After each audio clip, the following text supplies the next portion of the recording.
அனைவருக்கும் வணக்கம். நான் நந்தி ரமேஷ் பேசுகிறேன். இந்த பதிவில் ஜோதிடத்தில் இருக்கக்கூடிய இன்ட்ரெஸ்டிங்கான விஷயத்தை பற்றி பார்க்கலாம். ஜோதிடத்தில் ஒரு கட்டம், ஜோதிட கட்டம் எடுத்துக்கிட்டோன்னா அதில் 12 பிரிச்சிருப்பாங்க. ஏன் அது 12 பிரிச்சிருக்காங்க அப்படின்னு நம்ம பார்த்தோன்னா, இதை 10 கூட பண்ணியிருக்கலாம் இல்லையா, ஆர் 11 கூட பண்ணியிருக்கலாம், ஆர் 8 கூட பண்ணியிருக்கலாம். ஏன் 12 அப்படின்னு நம்ம பார்த்தோம்னா, தமிழ் மாதங்கள் மொத்தம் 12. அதுவும் தமிழ் மாதங்கள் எதை அடிப்படையாக கொண்டு இருக்குதுன்னா, சூரியனை அடிப்படையாக கொண்டு தான் இருக்குது.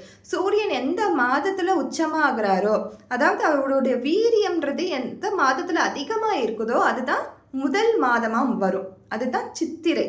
சித்திரை மாதத்துலேருந்து அப்படியே ட்ராவல் பண்ணி சூரியன் எப்படி வருவார், பங்குனியில் முடிப்பார். ஸோ பங்குனி வரத்துக்கு முன்னாடி நம்ம பார்த்தோன்னா, அதாவது தை மாசி பங்குனி மார்கழியிலேருந்தே நம்மளுக்கு குளிர்காலம் அப்படின்றது ஸ்டார்ட் ஆகிடும். அப்போல்லாம் சூரியன் எந்த மாதிரியான ஒரு கேரக்டரோடு இருப்பார்? அவர் எப்பயுமே குளிர்ச்சியான கேரக்டரில் தானே இருக்கார். கார்த்திகையிலேருந்தே பார்த்தோன்னா சூரியனோட வெப்பம் அப்படின்றது கம்மியாயிட்டே வரும். ஸோ இதன் அடிப்படையாக கொண்டது தான் நம்மளுடைய ராசி கட்டம் என்பது. எல்லாத்துக்கும் பின்னாடியும் ஒரு சயின்ஸ் இருக்குது. ராசி கட்டம் 12 கொடுத்துட்டாங்க. அதனோட மாதம் இது ஒவ்வொரு மாதம் அப்படின்னு நம்ம சொல்கிறத விட சூரியனோட தன்மையை பொறுத்து தான், அதோட ட்ராவல் பண்ணுற தன்மையை பொறுத்து தான் இந்த ராசி கட்டம் இருக்கும். மேஷத்தில் பிறந்தவங்க ஏன் அவ்வளோ ஒரு ஆக்ரோஷத்தோடு இருக்காங்க, ஒரு ஃபயர் எனர்ஜி அவங்களுக்கு இருக்குது, எல்லாத்துலேயும் தீவிரமாக இருக்காங்கன்னா சூரியன் அங்கே உச்சமாக இருக்குது. அதே மாதிரி தீவிரமான தன்மையோடு இருக்கும். சித்திரை மாதத்தில் போய் நம்மளுக்கு மழை வருமா அப்படின்னு பார்த்தோன்னா, அந்த மழையும் வெப்பத்தோட கலந்த மழையாக தான் இருக்குமே கண்டி குளிர்ச்சியான மழையாக இருக்காது.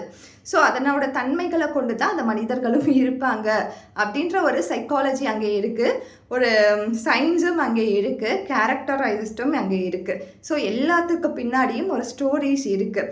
உங்களுக்கு கூட இருக்கிறவங்களே ஒரு கார்த்திகையில் பிறந்தவங்களா இருக்கட்டும், ஆறு மார்கழியில் பிறந்தவங்களா இருக்கட்டும், அவங்களுக்குள்ள பார்த்திங்கன்னா ஒரு சின்னதாக அந்த வாட்டர் எலமெண்ட்ன்றது கொஞ்சம் இருக்க செய்யும். அந்த குளிர்ச்சி தன்மை அவங்களுக்குள்ளே இருக்கும். அந்த அளவுக்கு ஒரு யார் முன்னாடியும் ரொம்ப ஆக்ரோஷமாக பேசுகிறதோ, ரொம்ப மற்றவங்க மனசு கஷ்டப்படுற மாதிரி பேசுகிறதோ இதெல்லாம் பண்ண மாட்டாங்க. ஏன்னா அந்த மாதத்தோட தன்மை அந்த மாதிரி தான். ஸோ இதெல்லாமே நம்மளுக்கு இந்த சயின்ஸும் சைக்காலஜியும் சேர்ந்தது தான் ஜோதிடமே தவிர இது தனியாக நம்ம பிரிக்கவே முடியாது. எல்லாத்துக்குள்ளேயும் எல்லாமும் அடக்கம். Thank you so much.